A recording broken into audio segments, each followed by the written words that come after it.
In 1952, Hank Williams told Ralph Gleason, "He's the biggest singer this music ever knew. You booked him and you didn't worry about crowd. For drawing power in the South, it was Roy Acuff, then God."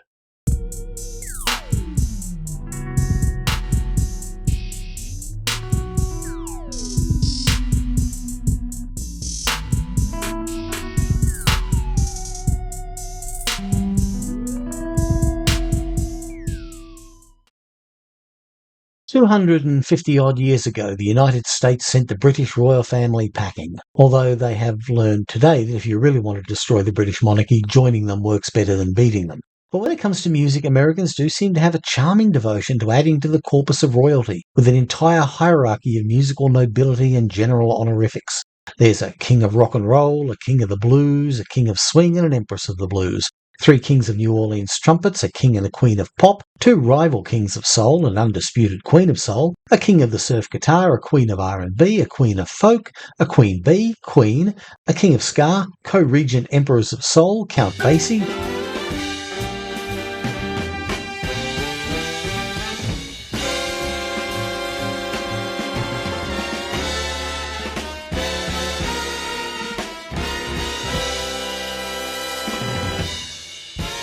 two dukes, one of jazz and one thin white one, a raft of pop princesses but only one prince, a prince of darkness, a much more democratic president of the saxophone, a first lady of song, a first family of country, godfathers of ska, soul, heavy metal and punk, a chairman of the board, and a boss, and the more workaday genius, professor and doctor. We even now have a Miss Americana. Not that we didn't already have one.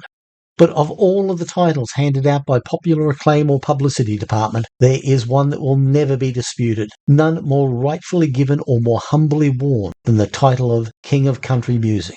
And the one, only, and ever King of Country Music is the great Roy Acuff.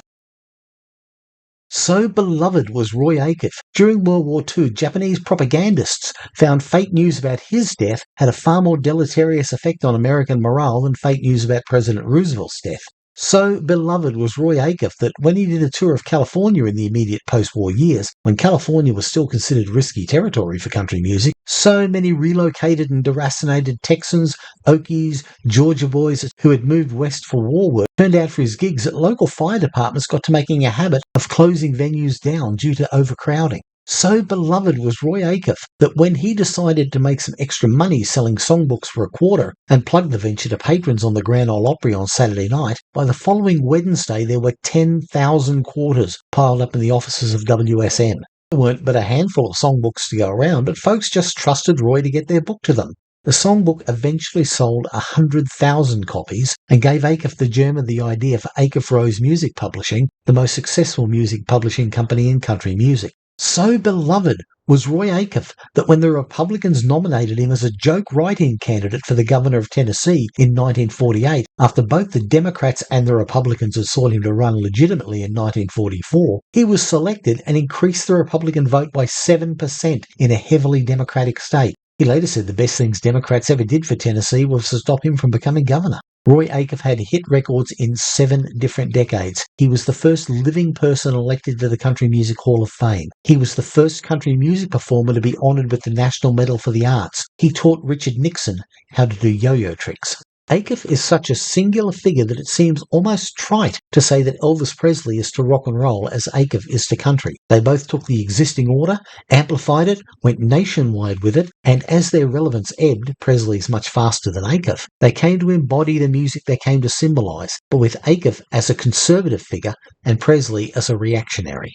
Prior to the years just before World War II, country artists had always been semi-professional at best, bound to their rural work and land in a Depression-era economy. Those talented or lucky enough to gain a contract with one of the local ensemble radio shows, of which the Grand Ole Opry was the best established, most venerated and most prestigious, had to be available as required to perform on broadcast nights, usually Saturday night.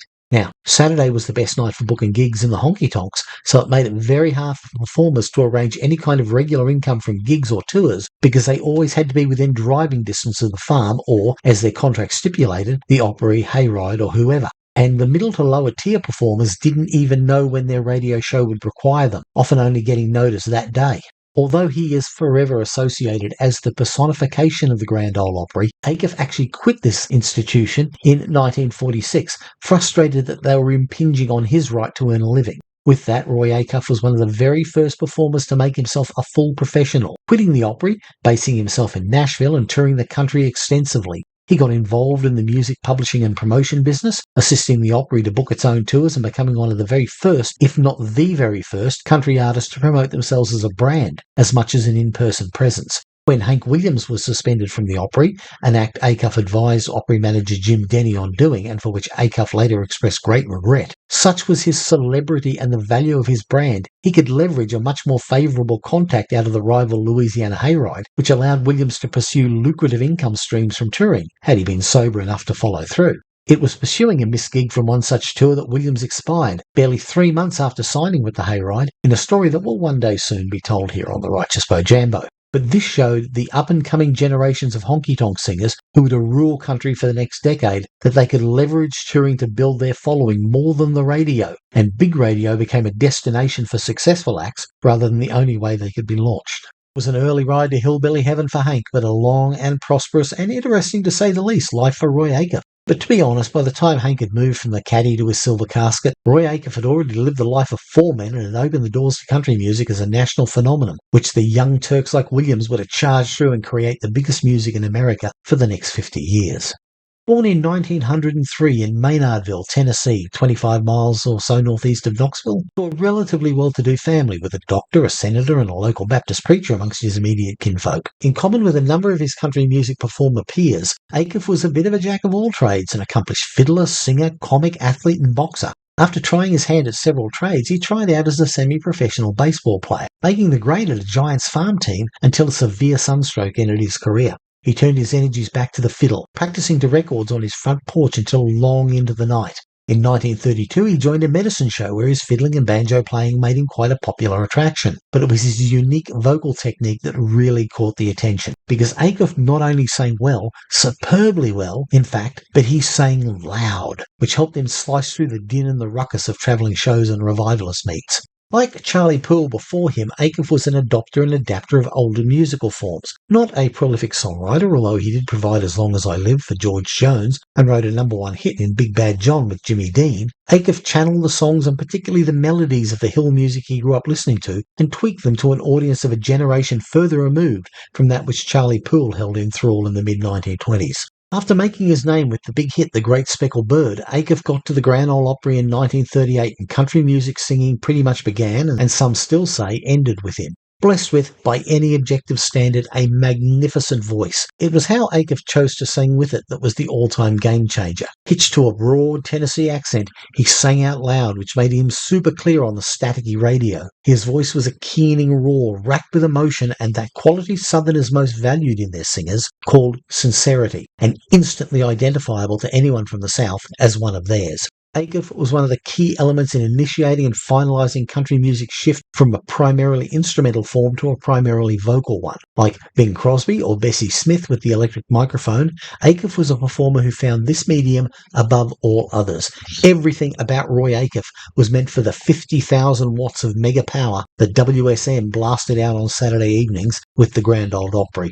And no song better spoke to his audience than perhaps Acuff's best-loved, certainly best-selling record, Wabash Cannonball. This is my favourite American folk song, and I consider it to be a folk song, ever, barring nothing. It's, to me, perfect in every way. The tune is an archetype, the lyrics have a sense of vastness and a hint of mystery, the subject is the weird old America that should never be let go of, and anyone who has any sense of the great myth of America should be able to relate in some way to it. It celebrates a freedom that can exist in vastness, the oneness of all connected by common threads, and the right of the individual to be aimless on their own terms and at whatever consequence, a much more romantic and conservative view of destiny. In his excellent book, Smile When You Call Me a Hillbilly, Country Music's Struggle for Respectability, Jeffrey Lane contends that country music affiliated so readily with railroads as they were the reflection of the Southerners clinging to their pride of place and the certainty of return there, much the same way as the songs reflected their religion, their sense of kin, and the pride of their region.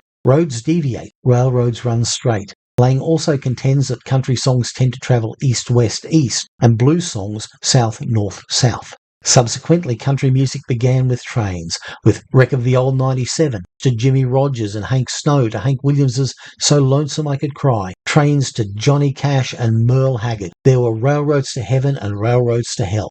The first performer on the Grand Ole Opry was DeFord Bailey, who performed Pan American Blues, a train song. The Southern didn't cross the yellow dog, but the L&N was king.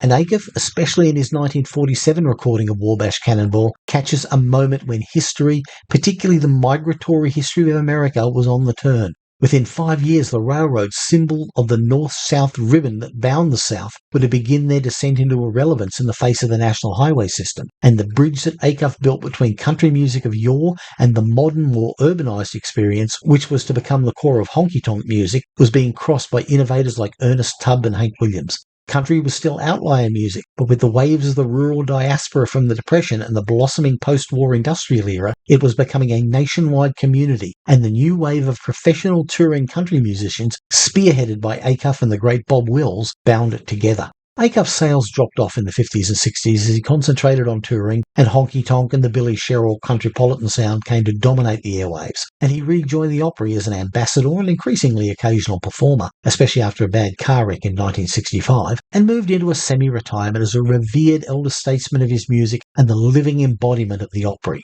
In 1974, as the Opry moved from the Ryman to Opryland, Acuff was chosen to MC the night, and he performed the first number in the new venue. Naturally, it was Wabash Cannonball.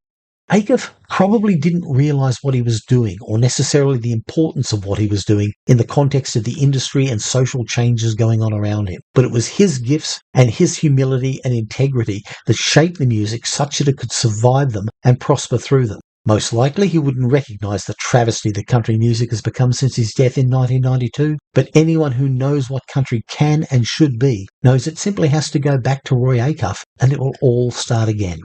Country music could not have chosen a more fitting or gracious king.